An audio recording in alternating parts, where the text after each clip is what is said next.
I just wanted to play the saw.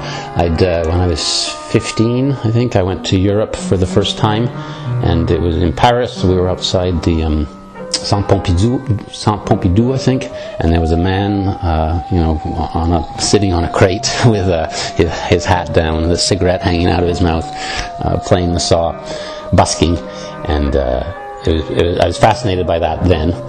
And then later, a few years later, I saw a wonderful French film called Delicatessen, and there's a beautiful saw and cello duet in that, and that I think that's what really spurred me. I think, okay, I really would like to learn to play the saw, and I'd like to create a show for Platypus Theatre that'll give me the chance to play the saw.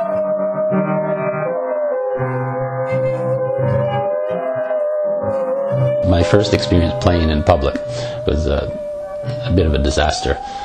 I was just learning the saw for that show, and when I actually got up there with the orchestra, and you suddenly realize, wow, I'm going to be a soloist, really, with this world-class orchestra, and all these fantastic musicians are looking at me with my saw, and it was very nerve-wracking.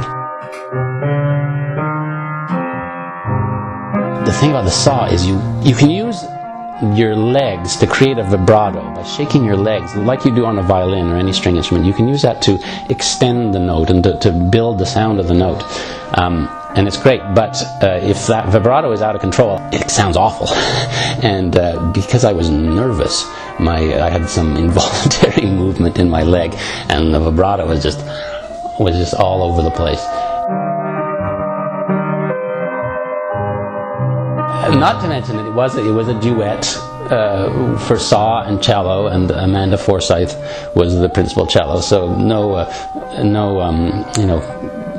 working with a rather good musician there, and it was awful. It was awful.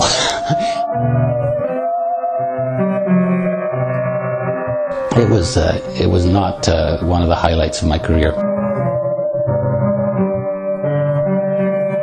I guess the idea of creating music from something that is not inherently musical interests me. I mean, sometimes music for children can be quite daunting. If you can make music out of things that aren't necessarily musical, or inherently musical, you can make a connection with kids, and that's what that whole show Rhythm in Your Rubbish is about. It's all about finding music all around us. The other thing is just the sound itself is not like anything else that you'll hear in any other kind of music.